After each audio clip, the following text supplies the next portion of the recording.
Hello, all you positive heads out there. It's so good to be back with all you beautiful reflections of the one source consciousness that creates and animates all things. If you're new to this podcast, of course, we are super happy to have you here, and we just ask that you bring an open mind and heart to your listening experience and to be prepared to explore vantage points that I'm convinced will help shift or solidify your current understanding of the ultimate nature of reality in a way that is extremely empowering. Speaking of exploring powerful perspectives, I'm super excited to announce the release of my very first book, The Golden Key: Modern Alchemy to Unlock Infinite Abundance. If you're ready to alchemize the circumstances in your life so that your abundance expands to an entirely new level in 2021, head over to goldenkey.gift to download the audio or ebook as my gift to you by using the code POSITIVEHEAD.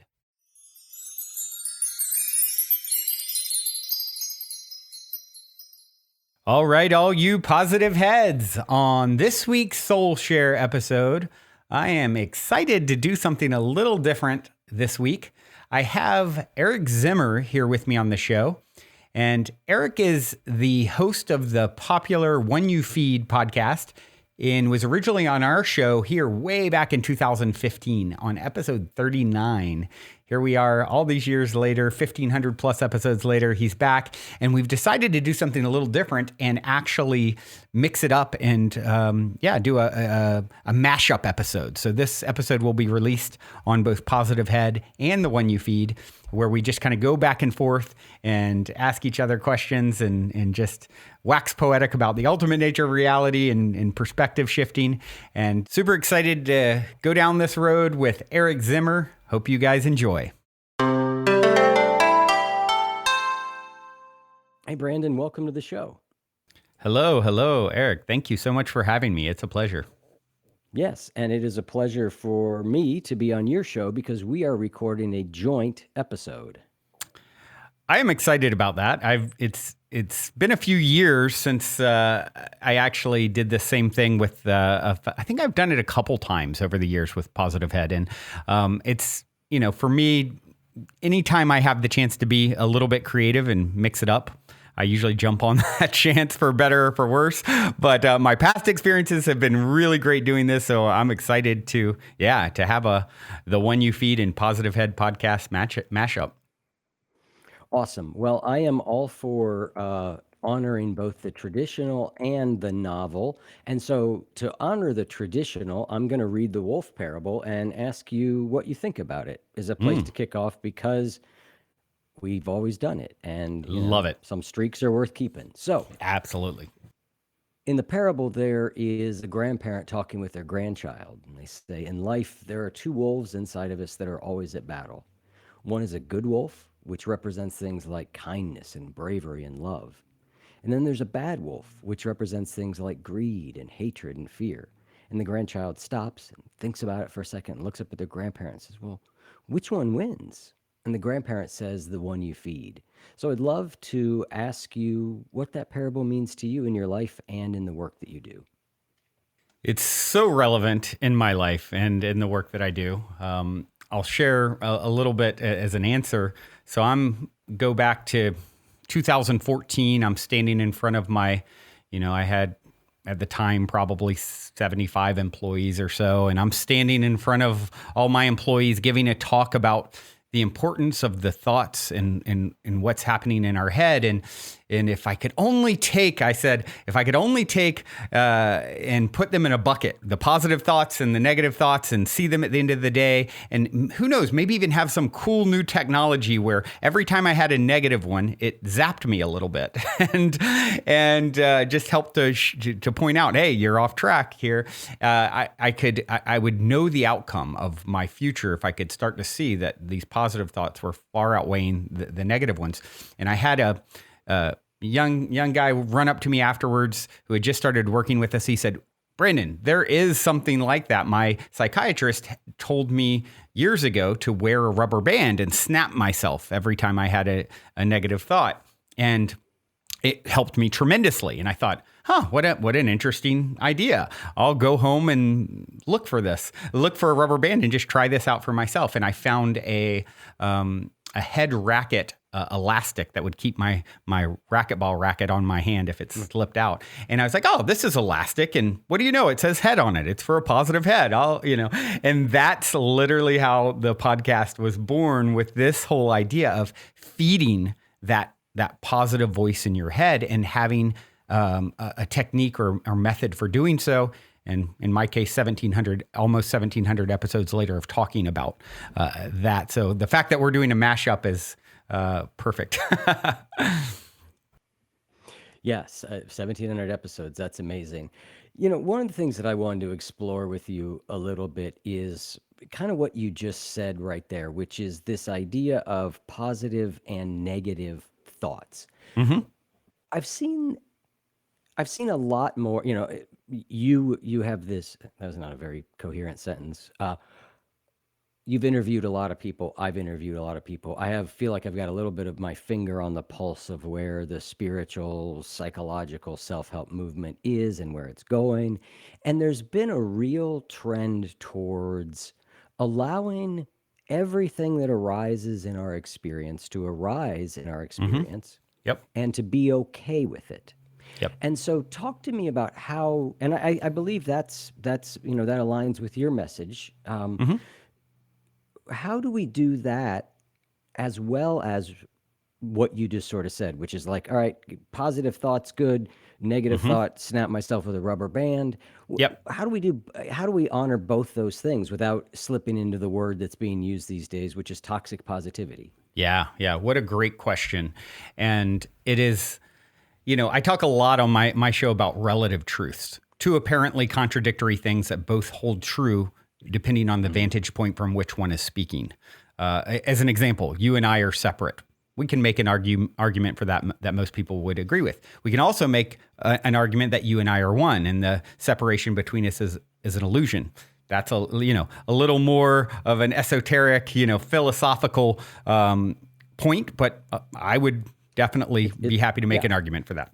And so both vantage points are true. It's just, it's relative. And so I think there's a little bit of that here.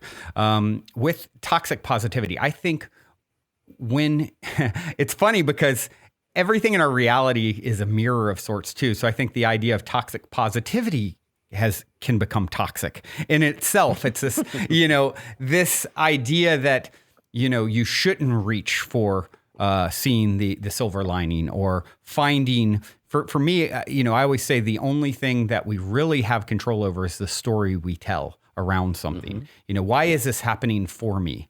And for me, I've really, by training myself to, it doesn't mean I can't have a negative thought or feel down or feel bad or feel off or feel depressed. And when I do, I 100% agree. If you land there, allow it to be. What you resist, persist. What you accept, you move through.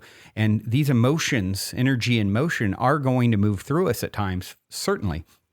And if we can catch it early enough before the momentum builds, a lot of times it's just training to, catch yourself, then you can head that off from needing to go there.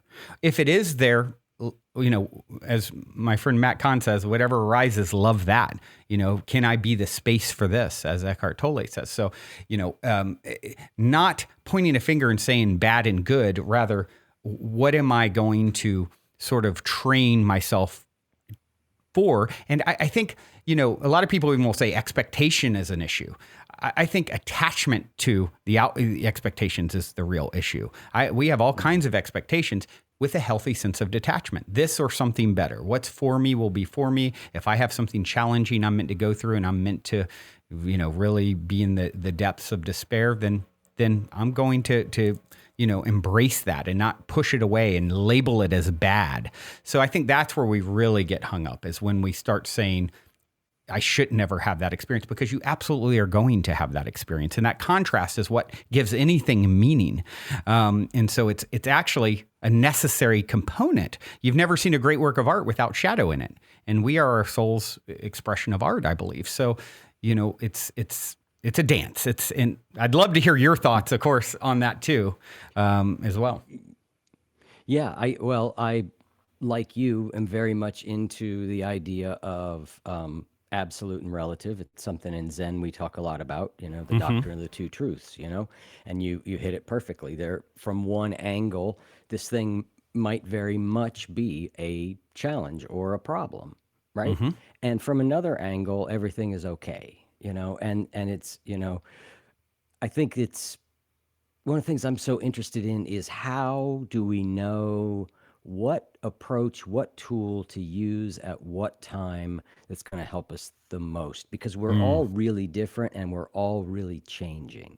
Yeah. So if we're like, well, I'm not, any negative thought is bad and I'm going to get rid of it. There may be a period of time that's a useful exercise if you're just overrun by constant negativity and you can't find, that might be useful. It might also not work for you at all. So everything that I propose, everything that people that come on the show propose, I think is I love the way you said it, from a certain perspective is useful. And so where somebody is starting from and what their tendencies are really has a lot to do with what's the right approach to working their way through the challenges that they're facing.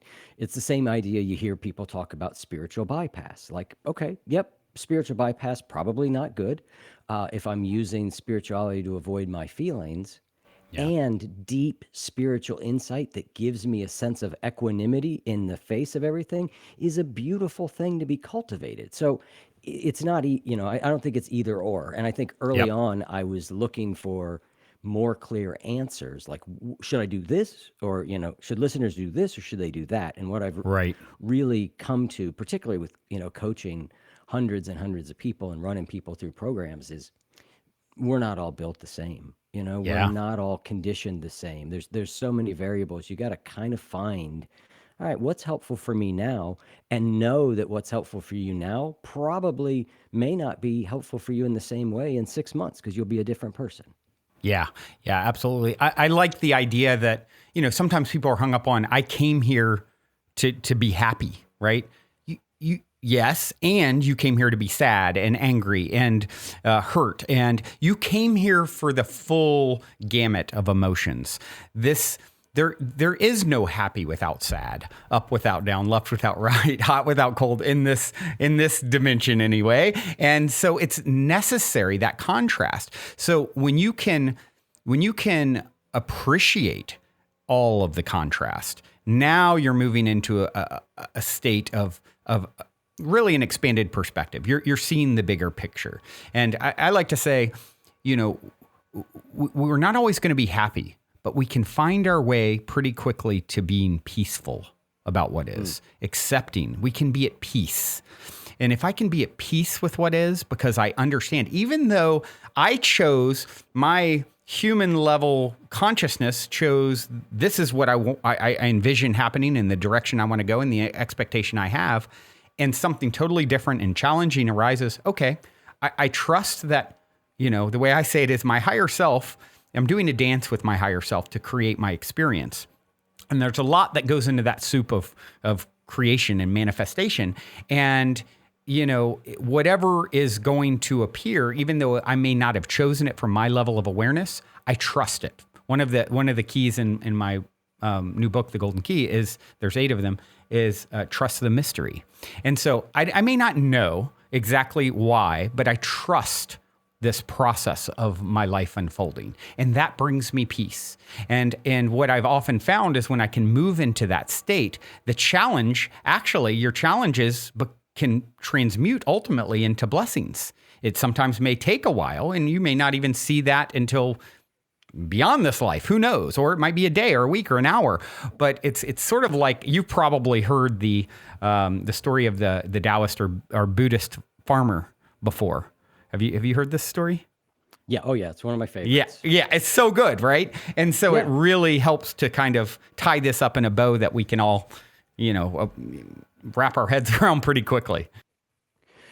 There's an interesting point to what you just said, and I think it's an important point. If you view the world as and reality as existing beyond what we see here in these, 0 to 100 years that most of us are going to live. If you have that viewpoint and that belief, you can start to go, maybe this is all working towards, quote unquote, my ultimate good.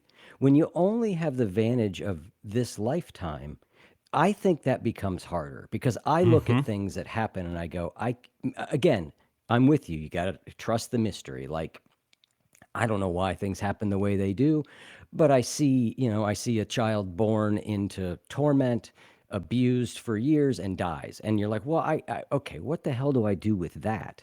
Yeah. How is that for anyone's better or higher good? And I think that's where some of the law of attraction stuff gets difficult for me, is Sure. it starts to imply that child somehow brought that on themselves. And that's kind of where I get hung up. And I'd love to get your thought on that, because I know you think about these things really deeply. And I know that oftentimes the law of attraction is presented in a way oversimplified way. And I think of it probably in an oversimplified way often. Yeah. Yeah. It definitely can be presented in an oversimplified way. I had a guest recently on my show who said something that I agree with, that I also think can be deeply triggering and troubling for people. And it is that there are no victims, only volunteers.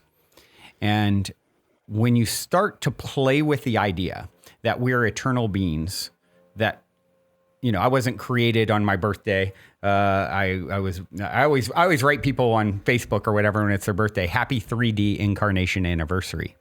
So I believe that's the day we came in. So when you look at law of attraction, and I talk about this in my book, The Golden Key, it's like it's much more complex than let me sit in the corner, Indian style for 10 minutes and think about a Ferrari and it's going to pull into my driveway. Right, it's like, no, the soup of creation is much more complex than that. What is the vibrational offering that that which is like unto itself is drawn, right? Water seeks its own level. So if everything is vibration, and of course, science and physics support this, we know this, then, like is attracting like in some way, shape, or form. Well, okay, over what time period are we talking about? And is it with the vibrational offering I've made today? Or last week or last year, or when I was 10 years old? Or now you start getting into this idea of beyond this physical life, parallel lives, right? If as Einstein pointed out, time is an illusion. You shoot me in outer space and bring me back a day later, I'm a day older and you've been gone for 100 years or something like that. We know that it's relative. So that implies then that my 5th birthday party is happening on another channel that I'm just not tuned into. So, now you start talking about past lives and all these things and this soup of experience. And to me, that makes the most sense as to why we're seeing the things that we're seeing, the child that was born into something that is horrific. And I don't want to diminish that or, try and say that isn't just tragic from one perspective and very, very challenging for all affected by it. And what if this is an eternal being who is choosing? It's like, if I'm source, if I'm a fractal of the one source consciousness, God in a sense, and so is everything else, and eternity is all there is, and love is what it is at its core, well, then, it's just like having your favorite dessert for 2 nights in a row. Okay, it's good. Yep. How about 2 days 2 weeks in a row? How about 2 months? How about 20 years in a row? You're going to hate it. It's going to become disgusting. But I always share the story of when my brother, in his early 20s, he got a ticket. He didn't pay for it. He was irresponsible. He forgot about it. Years later, he got pulled over by a cop. And they said, you have a warrant for your arrest. They took him to jail. Now, he's the most sensitive soul I know almost. And so this guy in jail is just like not a match. And I believe it happened for him. And he was there 4 days or something like that. And I remember they let him out at 12:01 p.m. so they could charge one more day for him after midnight. I went and picked him up, brought him home, and made him some food. And now he's had a lot of fancy meals in his life. But at that time, I cooked him a Hot Pocket. It was 2 a.m. after days in jail. If you ask him to this day, what is the best meal he's ever had? Guess what it is? That Hot Pocket. So it's that. If you start looking at all of us as eternal beings, and this is just, one zoom in of a much larger narrative, and perhaps you contemplate that souls want to experience the grit and the grime, and at the end of the day, it's sort of a game that Source is playing with itself, I believe, and we're all actually untouchable, and we can't ultimately be hurt. I mean, I've read it.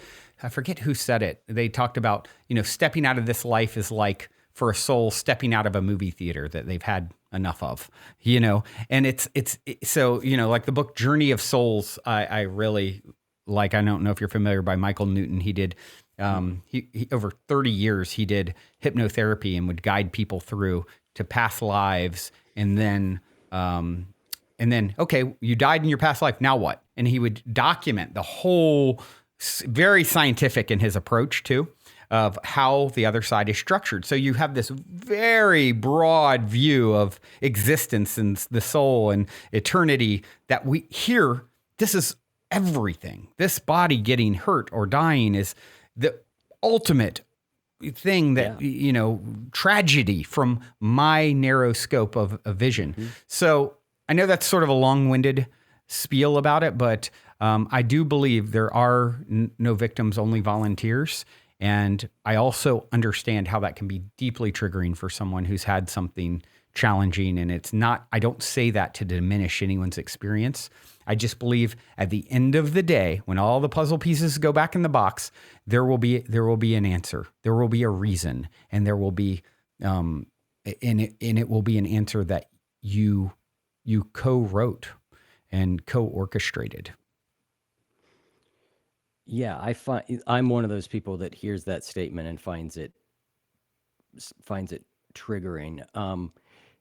But like you, it's this, I feel torn here, right? Because, and this is maybe the relative and the absolute again, right? On the relative level, I think like the world dishes out all sorts of horrible things, and we should do what we can to respond to that suffering and be kind and be compassionate and, Yes. not blame victims and do all that. And I've had moments where I have connected to something far greater, bigger, deeper, more timeless and unitive that have also told me or given me some some leanings towards some of the things that you're saying, and I like I intellectually and maybe even my heart is drawn in that direction. And so this is one of these things I kind of bounce back and forth on, like what Understandably do? so. What do we do with this? Because if ultimately none of us really know, right? What happens after we die? We are all speculating, right? I mean, even people who were saying they did it, okay, I'm not saying they didn't, but we can't prove they did either. And so, sometimes I move very much into this is it, and it's, this is all there is, and we need to respond in that way. There are other times I can be a little bit more a bigger perspective. But what I do think is interesting is that regardless of whether you want to say you believe version A or version B of that story, the principles that would cause you to live in a wise way, I think, are the same with either viewpoint, right? Agreed. With either viewpoint, we know that a broader perspective is almost always helpful. It's almost always helpful to zoom out and say, can I see this in a broader context? That love is the most important thing. So I think some of this becomes metaphysical speculation. And it can become very helpful to say, all right, and I like what you've done in your book because I've read it, and again, some of the metaphysical ideas, I might go, well, I mean, I'm not sure I'm on board with that. But the actual idea of how to live in this Yeah. world and how to Yeah. orient, I'm like, I'm totally 100% on board with. So Yeah. at the end of the day, maybe it's not that important. I don't know. Yeah, that's a great point. And the way I like to kind of think about this is, okay, my theory is that I'm one with the creator that creates and animates all things, right? I'm a fractal of source consciousness, and so are you. And this is how we experience ourselves throughout eternity. I play Brandon, you play Eric. Maybe next time I play Eric and you play Brandon. Who knows?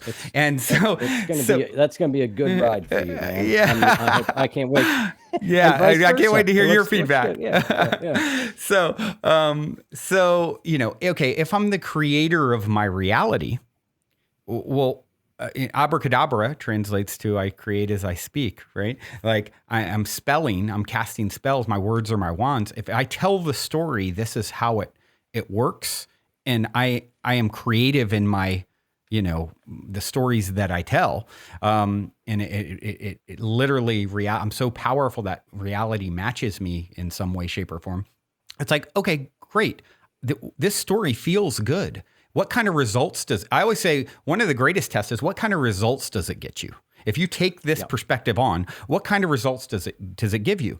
There are people out there who are really torn up about the tragedies and horrors of this world. I look at them and I agree with you 100%. Let's do everything we can to right any wrongs and bring love where there is, hate, and on it goes. And these things that are happening, I find a sense of peace that there will be an answer and that it's happening for us, not to us. And so the results that the perspective bring me are sense of peace and empowerment. And so I think that's important. I had an experience a few months ago that really, this makes me think of, that was really powerful, where me and my partner, we were going to, it was deep in the COVID chrysalis, as I like to call it. And we were going to get some food. And as I live in Los Angeles, Venice Beach area, and there's a lot of people experiencing homelessness. Venice, there's a lot of that. And we're driving down this, kind of this area, Rose Avenue, where there's a lot of restaurants and things. And I see this man walking, and he's in, sort of tattered clothes and things that I see a lot, but his gait was so zombified. It just kind of took me back, like, oh my gosh, it's like a zombie, like, wow, what? And then I fell into that moment of, poor guy, like, oh, it's awful, me judging his experience. In this case, feeling sorry for him. Someone else should get a job, all these variations of perspectives. In this case, I was feeling sorry for this individual and judging it as wrong, or it's too bad, it shouldn't be happening from my narrow perspective. Well, so we drove by him, few blocks down, we park, we go to get food. They're seating everyone outside at this point in time still. And so we're out on the sidewalk and ordering our food and waiting for our food to come. 10 minutes or so pass. I forget completely about this guy, that had been walking on way back a few blocks earlier.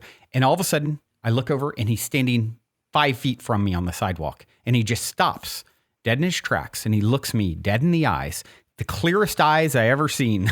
And here's this zombie man. And he looks at me, goes, "Hey, how you doing?" And I was like, just kind of taken aback. And I'm like, I'm doing fine. How are you? He goes, "Oh, I'm doing just fine." And he winked at me and then kept going. And in that moment, I got full chills. And my partner pointed out he was wearing almost the same jacket I was wearing. And it was like, who am I to judge this man's experience? That soul isn't experiencing what it needs. And that's the message for me. It felt very like, you hear about angel encounters and things. And, I had another guy on my show a couple of years ago. His whole thing is, he said he could see people's higher selves. And so he would walk around the streets of San Francisco and send love to people experiencing homelessness. And all of a sudden this man's higher self appeared to him and said, "Do I look like I need that from you or want that from you?" And it was shocking to him and really jarred his perspective. It's kind of like, whose karma are you getting in the way of, trying to fix or think that there's something off here? And yeah, so that was a very powerful experience for me that I think felt like there was some divine intervention in his demeanor.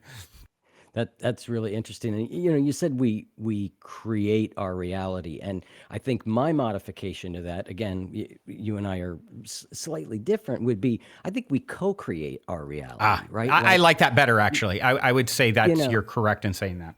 I think it's a co-creation, and I do think sometimes when I hear this line of thinking that like everything is for the best, the accusation that is often made, and that I sometimes go, yeah, I could see that, is that it is people with privilege who do that. Mm-hmm. And I think there is truth to that.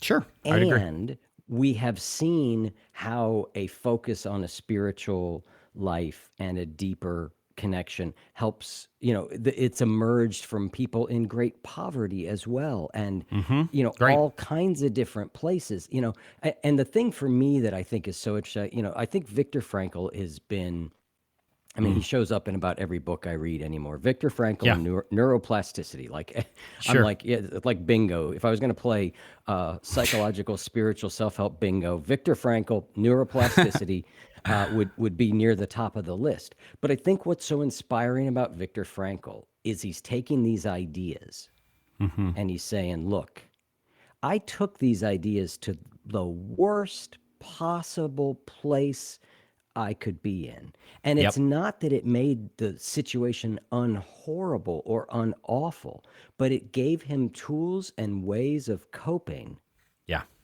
that are really powerful. And I think that's why that story of him resonates so powerfully with all of us, because it goes, you know what? Yeah, it's easier for me to say I'm a co-creator of my reality, that I make the meaning of my life. It's easier for me to say that when my life is going pretty well. I mean, like, yeah, of course. Yeah. But we look at somebody whose life, it's hard to get a whole lot worse than the life he was living. And yet he was still able to say, I create my meaning. Yeah. And that's why that is so powerful. And that's why I think, again, whether we want to like it or not, we are a co-creator of our reality. And we are making meaning out of everything that occurs. We can't not do it. It's a human. I think it's a part of the brain that just doesn't really turn off.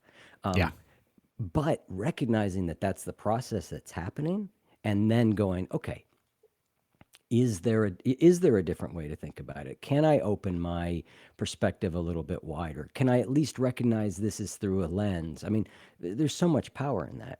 So much. And I think there's deep truth in the idea that it's really the only thing we do have choice over. From one perspective is the perspective that we bring.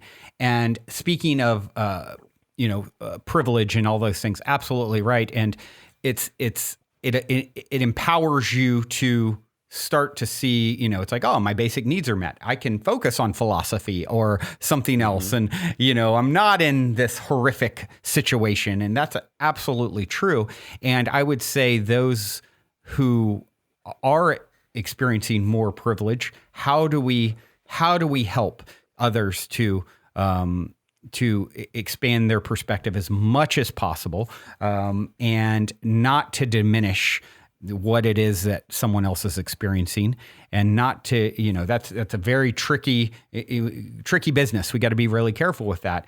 And it's like Dr. Wayne Dyer said, though, I can't be sick enough to help sick people. I can't be poor enough to help poor people. And so you start to think, okay, why is this person having a particularly challenging experience? And we've all seen it. The ones who's really, really challenged, like Viktor Frankl, who come out stronger and better and are huge inspiration. And then you have those who have something challenging. It turns them into, a murderer or, someone who just, and we've seen both stories, right? And, I love the quote, "Smooth seas never made for a skilled sailor." And we came to be skilled sailors. So you see someone who is experiencing a lot of hardship, and it's like, wow, perhaps your soul's a badass and you really are in this lifetime, you wanted to really overcome incredible obstacles and odds. And as a result, the greater, I do believe the greater one toils for their freedom, the greater the sense of freedom that's attained as a result. And so, you start to kind of take that all into the equation, and it's sort of like, okay, yeah, we're going to run the race too, but I'm going to run the race. I'm going to give you a big lead. You remember that in school where like certain instances where one person would get to be way up, based off whatever judgments of, oh, this person's too fast, this person's slower, give them a head start, all of that. I think all of that is playing out here, based off of algorithms or perspectives that are beyond our comprehension. And to me, it's just trusting that is happening. Like I said, it brings me a deep sense of peace and empowerment. And that is an indicator that for me, when I'm on the right track with something. And I've seen it bring a lot of peace and empowerment to others. And I've seen these perspectives, adopted by others who went, from 30 years clinically depressed, nothing could help them, suicidal, to complete turnaround. And it's like, oh, what kind of results did adopting the perspectives get you? That speaks loudest. Yep. Let's pivot just a little bit and talk about intention. Your fourth key is align your intentions. The first principle in my spiritual habits program is related to intention. And so let's talk about it a little bit. First, for you, what does that word mean? Why is intention important, and what is it? Yeah. So, I believe we're in, I use COVID as I reference in the book, the COVID chrysalis. We're going through a great shift and change on our planet where something old is dying and something new is being born. And it definitely isn't pretty for the butterfly halfway through that process. And if we equate our own existence, the journey of the butterfly itself, it starts out consuming everything in it, the caterpillar consuming everything in its path. And I was telling my mother this story, and she's like, "You're so right. My geraniums I've had for years are being completely devoured by this caterpillar." And then at some point, an Imaginell cell pops up in the caterpillar, and it is viewed as an invader by the caterpillar cells and stamped out. And then another one pops up, and then more pop up. And over time, enough Imaginell cells are able to pop up without getting stamped out by the caterpillar cells. They start working together.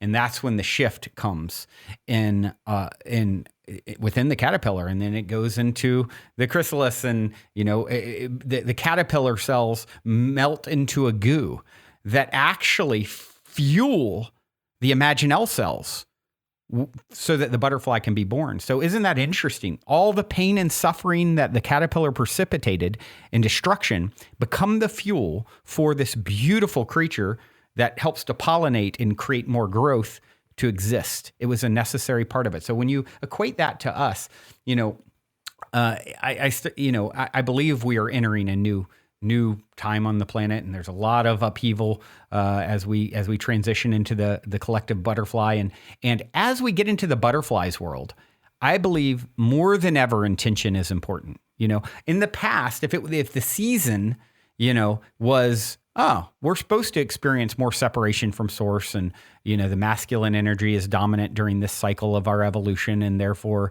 someone can come and be a warmonger and destroy, or maybe take all the resources from others. And that's a time when in this story, the narrative, that it made sense, and therefore that intention worked to be, me instead of we, because we were in a time where that was the predominant energy. And I believe we're coming into a time now where more than ever our intention is so important, because everything is energy in the butterfly's world.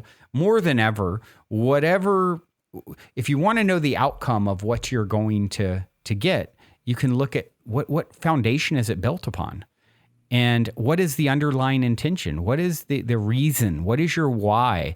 that you're doing what you're doing. And it's a shortcut to knowing in the butterflies world, I believe, as to what your ultimate outcome will be. And my dearly departed grandmother, my brother thinks he had a visitation with her a few years after her death. This is many years ago. And at the time, we were in a band, and we were, our dreams of making it in the band, and, this whole thing. So my brother all of a sudden has this experience where he feels like it's a visitation for my dearly departed grandmother, and he uses his airtime with her to ask her for an oracle reading. He says, Moo, we called her Moo. What's going to happen with the band? What's going to happen with my band Kundalini? And she said, Ryan, you're going to get out of it exactly what you put into it. And I believe that is going to, that wisdom from beyond the veil, perhaps, just holds true. It's like, if you want the shortcut to knowing, what is the intention? And Gandhi said, if you want to find yourself, lose yourself in the service of others. And I believe that holds true because there are no others. So we have the opportunity to give away what we want for ourselves in some way, shape, or form. And that's where our deepest fulfillment is going to come from because of the ultimate nature of reality, that I'm always doing it to self and therefore must feel the energetic repercussions of whatever I'm putting out. And so, yeah. And then in the book, of course, I get into, and then there's these relative truths. There's the ultimate intention of source that we're swept up in, this co-creation or our higher self. So I'd love to hear you speak to this as well. Well, I mean, most of, the part where you said, our intention is our why, it is, I think the heart of it for me, like, why are we doing the things that we are doing? What really matters to us. And I just think that is a thing that, given the pace of our society and given the nature of life, that a lot of us don't think about very often. Yeah. I say to coaching clients sometimes, like, if you want success in life, I think there's sort of two things you got to figure out. You got to figure out what really matters to you. And then you got to figure out how to live that way. Mm-hmm. And I think that I see a lot of people who do one or can do one or the other. Mm-hmm. They can act like they're acting, like they're just, the effort level is there. Like they're working hard, whether it's on their family or their job or they're working hard. They got that part. And then there's other people, more the dreamers, right? They've got all the intention, but they have no idea what to do with it, Yeah. Or they have they know what they really want or what matters. And so I think if you can combine those two things, which is, okay, this is what really matters to me. Mm-hmm. Now I'm going to live that way. It's a lot better. And sometimes with intention, for me, the thing I've been working with people on, and I work with in my own life all the time, is reconnecting the actions that I'm taking back to why I started taking them. Because we get lost, right? We get, this happened to me. I was a parent, and I would find myself in I have to do these things for my kid. Mm-hmm. I have to do these things for my kid, right? And now it's an obligation, and it's this whole thing. When I stop and I go, like, well, I don't have to take him to soccer practice. Like, why am I taking him to soccer practice? Oh, because I love him. And because I think that, team sports might give him X, Y, and Z. And boy, when he smiles, when he's running down the field with that ball, it warms my heart. Like, okay, now I've reconnected something I'm doing that is sort of shifted into obligation. I've reconnected it to what really matters to me. And even without changing any behavior, which sometimes we have to do, I've sort of realigned my insides back towards what really matters. Yeah. Yeah. Makes so much sense. And it's, I put a quote from Carlos Castaneda in my book about this, because I know we've talked about co-creation. It's like, from one perspective, I'm Brandon. From another perspective, I'm part of I like to say kind of like Russian nested dolls. And so what's your phrase about a fractal of, I like that one. We are all fractals of the one source consciousness that creates and animates all things. I that is a line I can get behind. Yeah, it's really empowering, and Carlos Castaneda speaks to this greater, the greater game being played with, this nested intentions, and he said in one of his books, in the universe there is an unmeasurable and indescribable force, which those who live of the source call intention. Absolutely everything that exists in the entire cosmos is attached to intent by a connecting link. Sorcerers are not only concerned with understanding and explaining that connecting link, but they are especially concerned with cleansing it of the numbing effects brought about by all of the concerns of living at ordinary levels of consciousness. Yeah. And I would say a sorcerer, someone aligned with source and that greater intention of, how do I empower others and bring everyone up and help everyone move into a state of peace and equanimity as much as is possible and meant in this life. What are your thoughts on?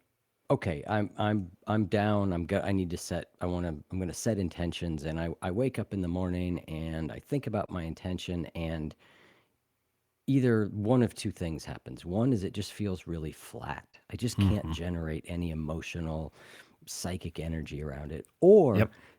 the only thing that I feel like I want is something that, is quote unquote selfish, right? It feels very much like it's, yeah, I want my intention to be oriented towards love and beauty and kindness, but my intention today is like, I want my boss to get run over by a train. I mean, I'm not saying it's even that bad, but you Right, get right, my right. gist, which is like my brain just it doesn't seem to want to go there. It's not, Yeah. What do I do with this? I think that's a really great question. And I've certainly been there many times. And what I do at this point is, trying to force anything is just, it's like, what we resist persists. If I'm resisting my state that I'm currently in, all I'm doing is giving it more energy and power. It's like what we accept, I believe we can move through. And when you start to view yourself as, a wave and emotion is energy in motion, okay, this isn't the place that I would like to be right now energetically. And thankfully, I know this too shall pass. And this is a part of my process I'm in the process of getting back to to the state that I want to get in. It's like I'm running the mile and I'm a quarter of the way in, but I know it's inevitable that I hit it, and it may be painful in the meantime, but knowing that it's has a shelf life brings me some sort of peace, and the less resistance that I offer. And, Abraham Hicks, Esther Hicks, who you're probably familiar with, speaks to this as like, look, you're not going to go from feeling really down to really up in 5 seconds by thinking a positive thought, forcing some positive BS. But what you can start to do usually is be aware, be the observer of this state that you're in, accept and love yourself there, and say, okay, this is okay. I'm going to accept myself. This is a part of being human. I'm going to be with this. And maybe I can reach for a more neutral thought. Maybe I can reframe what I just thought, it's the end of the world. Things are awful. Well, maybe it's not the end of the world. Maybe I'm being a little overly dramatic. Maybe it's just a little inconvenient. Maybe, and as you slowly start to consciously navigate yourself out of this, it's going to start by going more neutral. And once you get neutral, as she talks about, now you're no longer going upstream against the flow of source. And now you just, as long as you're not swimming upstream, you're good, because you get swept up in the stream of goodness ultimately and peace. And so that to me brings, I really like that. It's like, I don't even necessarily have to be so good at being, incredibly positive and optimistic. I just need to not be, get too caught in those potholes, and by the way, I'm going to get caught in them sometimes, and that's okay too. And when I do, I'm going to do my best to bring awareness to it and then start reaching for neutral thoughts. A lot of times I think it's as simple as, Tony Robbins talks about changing your state changes your experience. So how about get up and go walk in the sunshine for a few minutes? Stretch your arms over your head for 3 minutes. Our brains are pharmacies. It literally releases all these different chemicals that change your state. And so a lot of times we get so lost in the mental chatter, and it's like, move some. And it's incredible how much that can have an effect. Yeah, I like everything you said there, which speaks to sometimes there's an incremental approach to things. And probably the most common phrase that I use on the show is sometimes you can't think your way into right action. You have to act your way into right thinking. And this is exactly I like that. what you're saying, That's great. Which is just, its corollary is, for me, is, depression is something that I've, kind of gone around with a few times. And, depression hates a moving target. Like for me, when it's there, that for me, I'm just like, move. It doesn't even matter. Like clean the house, go outside, go to the mall. I guess I'm not going to the mall. Right. Do they still have malls? Although I must be getting old, because this is what I've thought a bunch of times this winter. If we weren't in the middle of a pandemic, I might ask my friend if he wanted to go walk around the mall. Oh, because I want to move. I want to walk, but I don't. You really become a mall walker. It sneaks up on you. Oh man, jeez, yeah. I'm sorry, everyone. That's great. But I agree that, there's these little actions that we can take that move us a little ways forward. And I agree too. You just, it's difficult to go from like, I'm all the way down to all the way up. And I think sometimes the nature of the self-help movement, even the spiritual movement in a lot of cases, seems to indicate like that these practices are so transformative, right? And they are, but they're typically transformative over a long period of time. There are exceptions to that. But what I think happens a lot is someone goes, all right, I don't feel very good. Things aren't well. I've heard that if I do 10 minutes of, box breathing, I'm going to feel awesome. Yeah. So they sit down and they do a useful practice, like 10 minutes of box breathing. And they don't feel awesome. They might actually feel a little bit better, but they're not triangulated in for that subtlety. They're looking for way better, and they don't get it. And then they go, guess that's not for me. So then, next time they feel bad, it's like, well, I've heard maybe Vipassana meditation is good. So let me sit down and do a couple, I do 10 minutes of Vipassana for the next week, and I don't feel great. But again, I might feel a little bit better, but I'm not tuned to that subtlety. So I go, that's not it. And same thing with thinking positive thoughts. It's we are in such a spiritual, psychological self-help marketplace, and I'm part of it, right? I mean, I am 100% like, I'm putting the goods out, right? So I'm implicated in what I'm saying. That I think a lot of times we just jump, chasing without. Yeah. And so, it's why we developed the spiritual habits program, is to say, look, let's take some core principles. Let's take some behavior change principles. Let's combine them and let's start living more deeply. And so I'd love to ask you, my favorite question right now, or I would say the question that's most on my heart that I'm trying to solve, which is, how do we get the average person, and by average person, let's just say the person who's got a 40-hour-a-week job, maybe they've got kids, they're busy people, right? They're not going to drop out, they're not going to the monastery, but they want to live a more connected life. I find the biggest problem is that even if we can get to a point where we're like, I'm meditating every morning for 15 minutes, great, good work. A lot of people can't even get there. That's very positive. Totally. But the rest of the day, it's all gone. Yeah. How do we integrate this into more of the moments of our lives when we get busy and we forget? What a great question. And, for me, what I have found to work. I happen to be surrounded by a lot of people in the sort of the transformational festival scene, kind of a lot of people who are not working the 9 to 5, who are, music producers and festival, producers and working on self-help programs with people and lots of medicine journeys. And I have a lot of that in my world. Yep.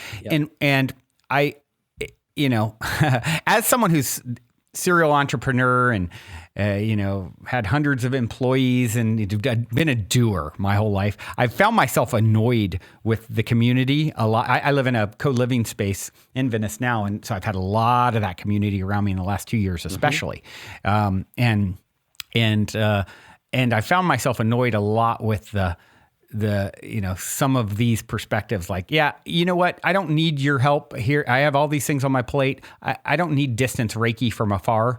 I don't need to hire you to send good energy to, how about help clean the bathroom, where the rubber meets the road? How about thanks. I'm all good on distance Reiki from, paying you to meditate in the corner or something. But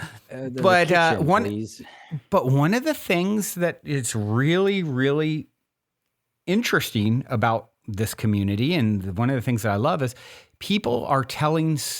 I think the only thing I'm really good at, and a lot of these people are good at, is telling good stories about themselves and the universe and the nature of reality. I'm one with the source consciousness that creates and animates all things. I'm a fractal of that source consciousness, right? And so as a result, it's all possible. Possibilities are endless. I'm a master of time and space. I think it was Osho who said everyone should meditate at least 20 minutes a day. Unless you're too busy, you should meditate for an hour, right? And it's like, so you actually, I find as I start playing with some of these concepts that it's all so malleable.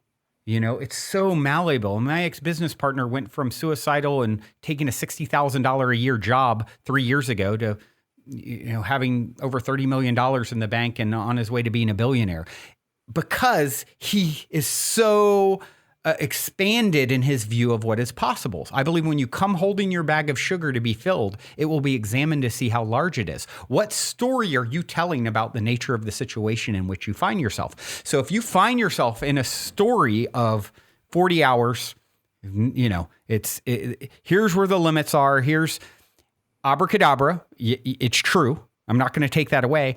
And if you can start playing with some of the ideas that this is all, you're the lead actor and actress and director in your own private YOU universe, you play with that idea and you surround yourself with enough people playing with that idea. Or, maybe you're not at a hippie commune like me where everyone's thinking and talking like this. But there's plenty of books. Go read Neville Goddard from 1950, where he's telling stories that are incredible of people, walking every day and tuning into the vibration of owning this most expensive building in New York one day. And then it happens in dramatic fashion. I mean, some of the stories that are real that have happened to people as far as manifestation and co-creation and bending space-time in order to create new opportunity for themselves, they're incredible. So if I'm taking those stories in all the time and surrounding myself with this, it's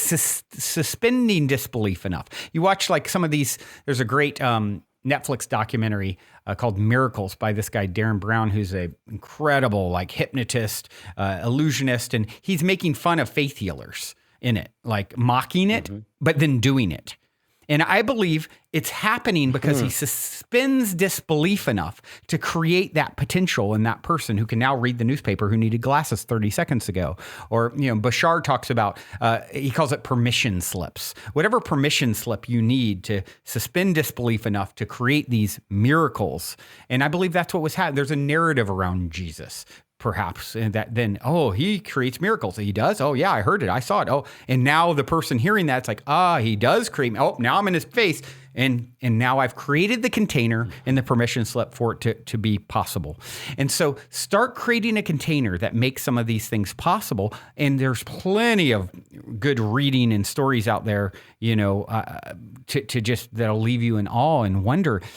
and take that along with the the story that the place that you find yourself is I believe, the perfect jumping off point to become more. There's a guy I had on my podcast named Eric Zimmer. You may be familiar with him. He'd be great on your show. He's a podcaster, author, and the guy was, waiting tables after he was if you go back and search the Positive Head archives, I've had him on a few times. One of my favorite guests, just incredible ideas. And one of his story was he was an actor who, hit hard times. He went from having gigs to waiting tables and serving his former colleagues. And he was embarrassed and depressed. And then he had the realization, like, if I'm going to be an actor, if this is where I'm stuck here, I don't see a way out. I'm going to be, a waiter. I'm going to be the best waiter there's ever been. And he just started putting 111% of his heart, mind, soul into it. All of a sudden, he started getting in trouble at work because he was showing everyone else up. They finally turned on him and asked him to leave. He went from finding himself at this job that 2 months later on a private jet going to teach a course on how to do this sort of thing. And now he's wildly successful. And so he literally elevated himself out and created conditions vibrationally where he was no longer a match for that level of job because he was vibrating it at such a higher degree, different degree, that, that which is like it unto itself is drawn. Water seeks its own level. So if the way in or out of your current situation is radical appreciation for where you are and finding the beauty in it and pouring yourself into it fully and finding that moment and that humdrum job is as divine as any other thing that ever has been, could be, or will be. And if you're able to pull that off like Derek did, then as he also talks about not the law of attraction, he talks about the law of emergence. It's all already in there.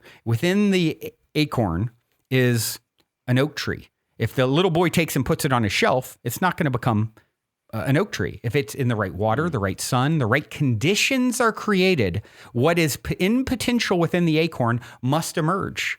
And inside of each of us is that oak tree waiting for the right conditions to emerge. And then you'll find yourself miraculously, like many, many stories, how in the world did I go to Starbucks and I hit it off with this person I happened to talk to who's a billionaire who invited me to come to his new company, and all of a sudden I'm in this whirlwind of a new life and experience.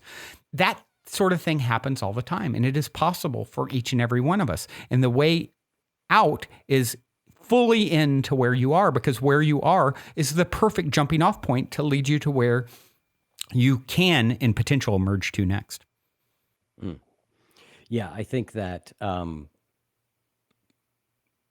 that idea of the way out is through is so true. Yep. It's so interesting, hearing you talk and then reflecting on my worldviews and I think mine. I'm a lot more like I would say I'm a little bit more practical, and I do not mean that in a positive way necessarily, right? I'm not saying better or worse by any stretch of the imagination, right? I look at someone like Derek Rydell and I go, okay, well, yeah, it does happen, but it doesn't happen to everyone. But back to the point we made earlier, I actually don't think that where it goes is as important as the way it goes. And what I mean by that is what Derek did, any of us can do. The results may not be in 2 months we are a billionaire on a plane. Like that is wildly improbable. Not impossible, but improbable. But most likely, at the very least, we will have more meaning, more connection, and more fulfillment in what we do. Which is the ultimate wealth. That's right. You take the same action, you take the same approach, and you get, it is that going deeper and that appreciation for, what I have and where I am and whatever that is really difficult to do. It's really hard, and I think it's really valuable because I know there have been times in my life where I have had that mindset of deep appreciation for where I was, and I was very happy. And I was happy with having way less than I have now at certain Yeah. points, Yeah. right? And then there are other points where I have been like, I'm not happy with what I have. And, you know, I have more now than I've ever had. And I don't mean Mm-hmm. money wise. I actually have less money than I walked away from a pretty lucrative corporate job to do this, but I'm doing fine. And my point being, it's a mindset, right? Yep. It's an ability to be here, to be present. One of your keys is BBB, right? Mm-hmm. How do I inhabit where I'm at more fully? Because honestly, that is all there is. Yeah. Yeah. Is where I'm at right now is the only place that I can have happiness or fulfillment or peace or anything is by it's going to happen right now or Yeah. now or now, right? That's where it's at. Yep. And yet, boy, that's hard to that's so easy to say and Yeah. far harder to do. Yeah, easily said, and it's a lifetime to Yeah. become a master of such a thing. And, I think there's a reason books like Be Here Now and Power of Now are these greatest bestsellers of the last 100 years in the self-development world, because there is so much power there. And it's the only place that power resides. I mean, show me your past. You can't. You can tell me about it. You can show me a picture, any of those things, but it's like, it's just not it. And we all know that our memory is unreliable at best.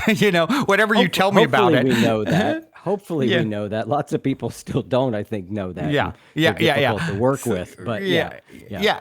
Well, if you don't, then you Learn. You learn. Exactly. It's we filter tons of things in and out, is the way our brain works and our memory. I mean, your past isn't here. Your future is never shown up exactly like you envisioned it. There is no past. There is no future truly that exists. You're always in a now moment, like you said. And so naturally, the only place you have any sort of control or power is in that now moment. And to get really personal with it is like, you can do your best to affect the now, to look and feel the way you want it to feel. And great, it's easy to pat yourself on the back and you feel great about it when it shows up the way you envisioned it.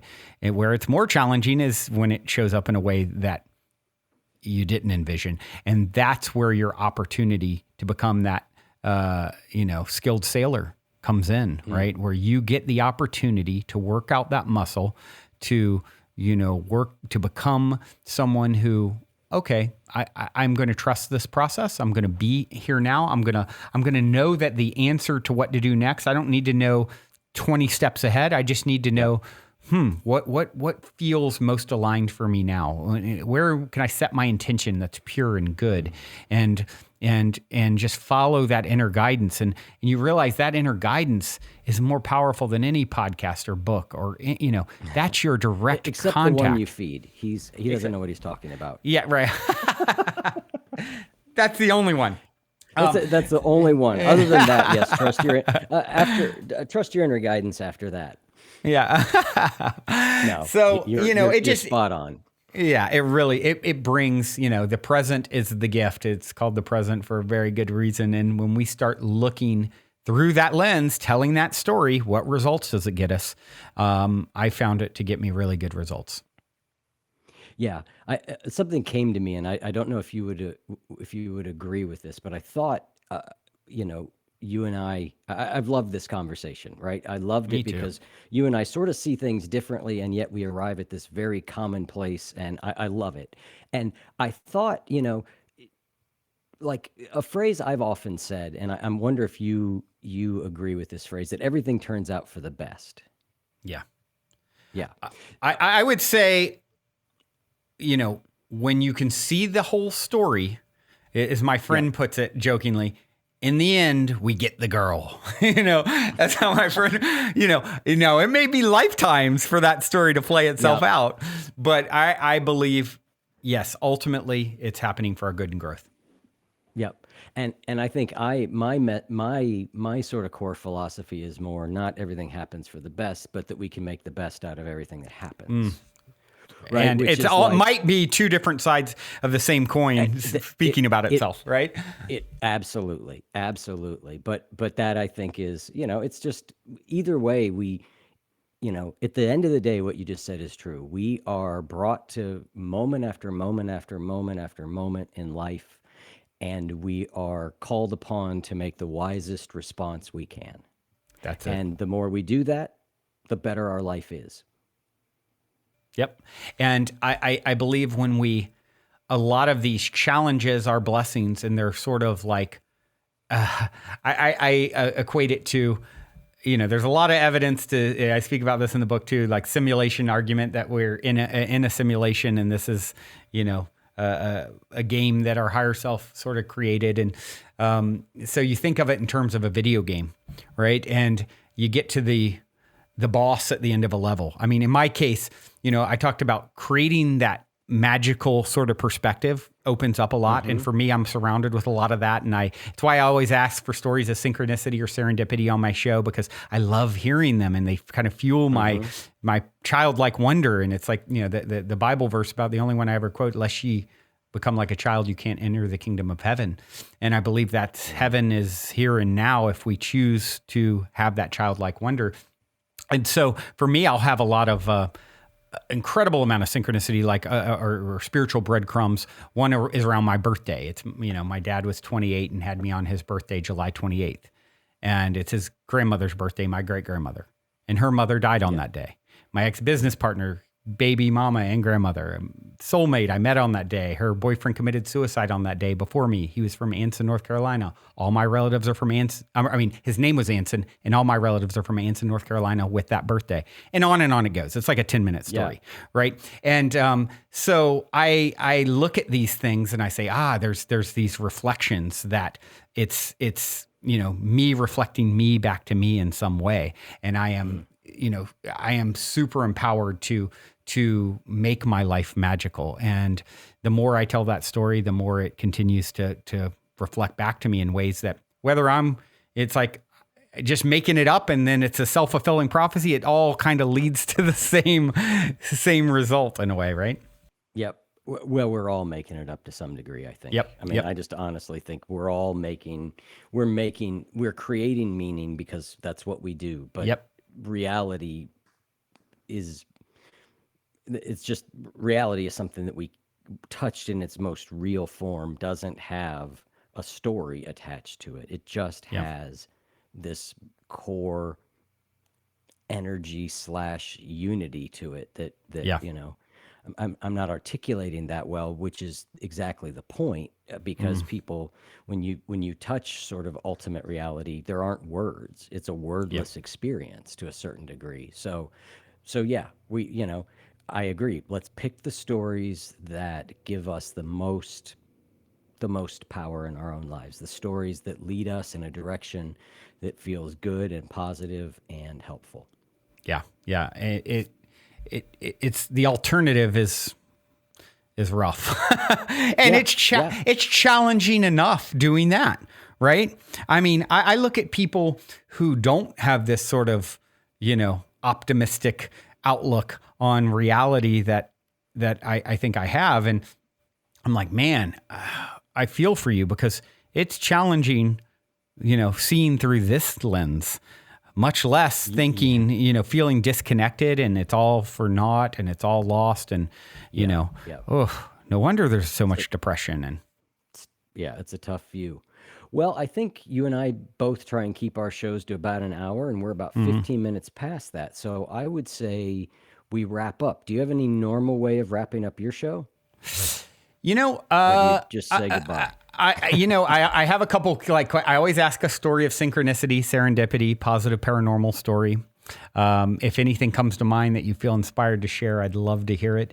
And then I have my cliche closer as well, which is a 60-second question. So All right, I'll give you my story of this, and I'm suspicious of my memory and things that happened a long time ago, but this is the way I remember it. I was in sobriety the first time, and I left the house and I went out and I tried to go to a meeting, and for whatever reason the meeting wasn't there. I was riding the bus at the time, and I really wanted to use that day, and I took the bus back. I was staying at my dad's house after I got out of treatment, and I was going to go in the house and find some money and go get high. And I remember the phone ringing, and it being my mom, the pastor at my mom's church, who was a man I loved. I mean, I never was that involved in the church. I never really believed it, but I always in him just saw this beautiful spirit. And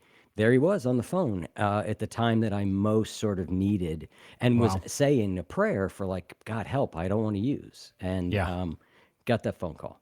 Wow. So again, my skeptical nature is like, but it from a synchronistic standpoint, it's perfectly timed. Perfectly timed. Certainly, I'm not sure if how my life would have unfolded, had I gotten high that day. I just don't know. Yeah, and right. Could be a different timeline. That was a big moment. Yeah, and if we take the parallel worlds theory, one version of me did go get high that day, and who knows where he is, but probably not anywhere good. So. Oh, I was going to add too. Right. I real quick. I want to add. I was sharing the birthday thing, and I kind of got off track with that. So I view it sort of like a video game.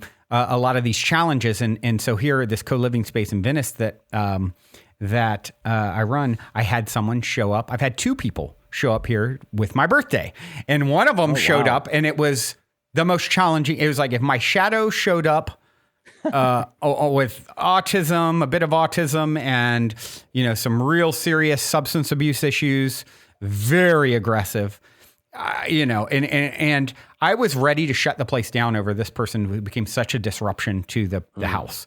And you're talking 10 people living here, and a lot of events, and it was very sad. I'd put a lot into getting, and then I remembered, if I get the lesson that I'm supposed to get from it, I don't need to figure out how to get him out, because he was like, I'm not leaving. I'll take your room. And, you can't drag me out, and it's COVID. You can't, there's no eviction. There's no, and I remember if I get the message and the lesson, there will be a natural separation from what's needed here. Right. And so it became clear to me that it was not allowing him to trigger me into a state of, he's very like, rah, rah, rah, rah, and I can be very, rah, rah, rah, rah, and it would just like escalate each other. And my partner was like, Brandon, only deal with him via text. Luckily we went away for the holidays. I asked him to leave. He's threatening, all these crazy messages, just calm, cool. Nope. If I get this, he'll naturally leave. And then all of a sudden, something came up, new job offer, and, stayed away. This is my idea to leave. I'm out of here. Thanks. And gone. And the day he left, it was like a tornado hit the house. So I'm in Southern California. We get very little weather, and it was clear as it could be. I was about an hour down the road, clear as it could be, sunny. And people who were here was like, it was wild, like a tornado hit the place. Not a real tornado, but, it blew everything off my balcony, and people were like, the house felt like it was going to blow down. The story I tell, whether it's true or not, is I think there's a lot of parallel past life energy there that I passed this test with this character in this moment, and I cleared that energy up, and it's like a vacuum coming in, and just energy moving. And so, I got on that because one of the questions that you asked was, how do you deal with these really challenging things, and what's going on here. And I view it as a game, a video game. And that I always say, him and I are in good terms now. And I view him as the boss at the end of one of my levels of Level Up. Awesome. All right. What's the standard 60-second closer? 60-second closer in 60 seconds or less. What is the meaning of life, according to Eric Zimmer?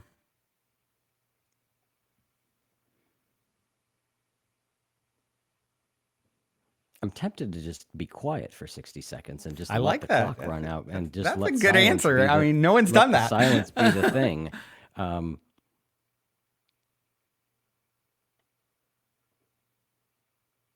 So there you go. I'm going to leave it. I'm going to leave it at silence. I'm going to leave it as unanswerable. I like As, it. No one's ever done that. Yeah. That's good. You know, That's good. You can see not- why I ask it. It gives you a lot of insight into the person. Really, it's like cliche and silly, and it's like, it's good. Yeah. That's a good answer. Awesome. How about, this has been great.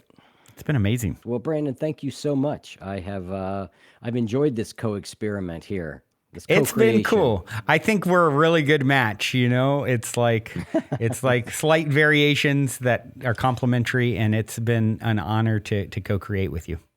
Also, before we sign off, I wanted to remind you to download the Golden Key audio or ebook as my free gift to you at goldenkey.gift using the Golden Key code POSITIVEHEAD. And please, if you enjoy my gift, leave a positive review on Amazon so others can find the book and unlock their lives with the help of the Golden Key as well.